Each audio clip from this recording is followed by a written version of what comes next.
John Butler Trio to, you know, Dimmer Borger, Black Dahlia Murder to Brian Setzer, Frank Sinatra, Cat Empire. So I play a lot of different styles and play in a lot of different bands. My background, it's all about culture, family, history, and I'm in community, and I'm very much a cultural person. And you know, just the togetherness, the family side, the closeness, just the, how to explain it, the sort of love that's in community and bringing it into music. And like when you're in a band, you have to be family with your band, so they're part of my community. Yeah, I'm very proud to be Aboriginal who I am.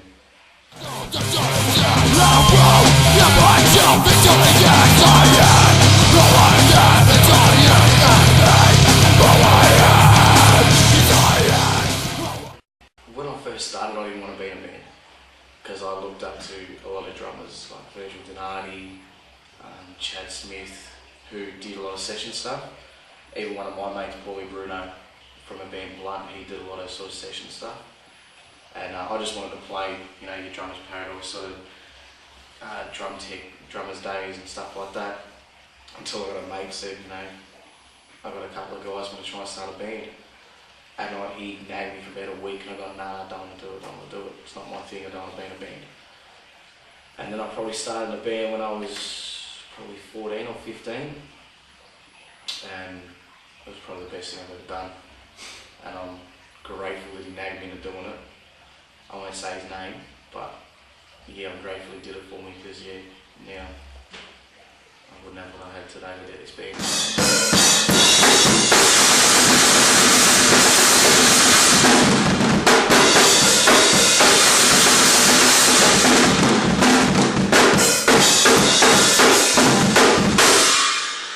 Rack, just a basic pearl rack. Your cymbals, you know, I got the Zildjians, the Sabian, the Sabian crash, the Zildjian hi-hat and crash, the Zildjian ride, Zildjian China, and a homemade bell that was actually started off as a crash and sort of got cracked and got smaller and smaller and smaller. When I bought this, they actually started going up. Probably every couple of weeks they went up $500 to $1,000. So I'm lucky to get this kit. Skins I'm running in Evans, big Evans fan, I love all my Evans. This one here is actually the second time on the kit, the first time on the kit, but I've tightened it up so it's like a sort of tribally sort of sound.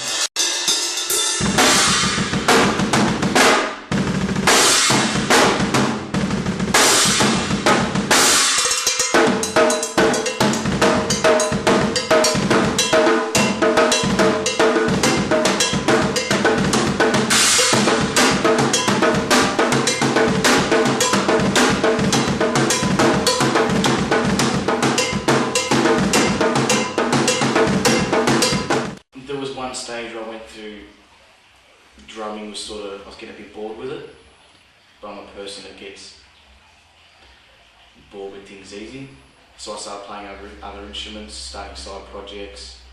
I mean, I got over that pretty quick when we started playing shows, and I sort of had a 12-month break from the band. I had an injury on my wrists, had a 12-month break, and then we started back on my mains, and I don't really play any other instruments anymore. I do, but it's sort of, that's my main thing. And of course, like I said, with the band, it's family, so of course we fight and we bitch and just get at each other's throats and just not shoot at each other. Basically when I warm up or practice, you know, all drum teachers stress about, you know, your single stroke rolls, your double stroke rolls, your paradiddles, and you sort of just lose track of that and go, you know, they're boring. But the best way to start off, you know, just your single stroke is double strokes, just paradiddles. But then the way I warm up is I have them get faster and move around the kit with them. So I'll say do a single stroke, I'll go.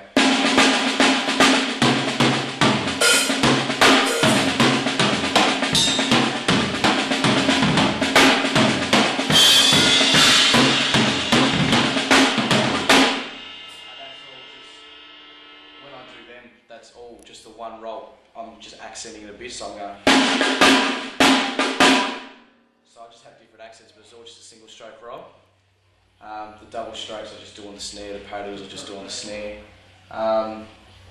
With my kick drums, it's just basically, I'll play something that I know that's going to sit there with double kicks for a long time, so I'll just sit there. And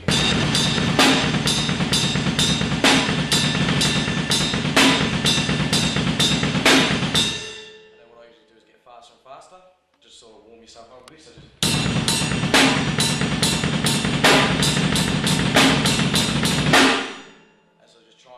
as long as I can. And it sort of warms your legs up fine, your arms perfect, and then your basic beats are the best to warm up. Just your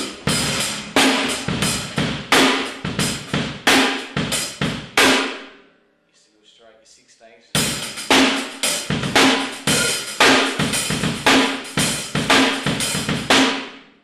Just like that, just your basic stuff to warm up before you're going to go in and really thrash it out and go hard on it. I think at the moment I've achieved enough to say I'm proud of what I've done. I think in music you can't always achieve everything for the plain fact is I see music as in you're always learning something new, you always can do something new. I mean, so far, you know, when I was 15, 16, we were playing with Super Heist and Frankenblock and stuff like that. Like, I would have dreamed of doing stuff like that. So those goals, yeah, I have done. I've recorded CDs and I've managed and produced bands. I've recorded, I've done so many things that at my age I wouldn't have dreamt of doing by now. But I see those and I still got a long way to go and push forward in the future. Hopefully doing what I'm doing now, still playing. I mean, if I become big and famous and have money and all that sort of crap, you know, I don't really care. I'm sort of here to play in front of between 5 and 500 to 2 people. I don't really care, I'll play. But my main goal is actually, there's 2 things I've always wanted to do, is play Big Day Out, main stage, and play Ozfest. Musicians in general, or just drummers want to make the business, never stop. I mean, if someone says you can't do something, that means you can do it. Someone says you can do something, that's more advantage to go do it. I mean, if someone says don't break a window, you don't break a window. Nothing like that. If someone says you'll never play Big Day Yet, you'll never get in a band. If you put your mind to it and you go for it and just push as hard as you can, I can guarantee you will get it, but it doesn't come easy either.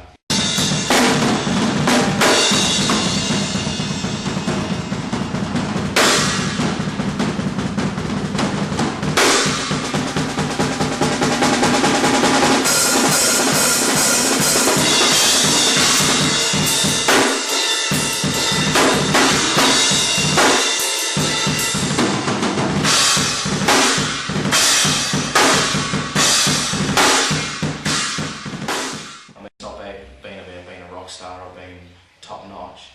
It's about doing what you want to do. So my biggest thing would be just to push as hard as you can if you want to get anywhere with music, whether it's playing at the art house or, you know, the Summer Youth Centre to, you know, playing Rod Laver Arena. You just got to push and push and push and not let anyone step you down.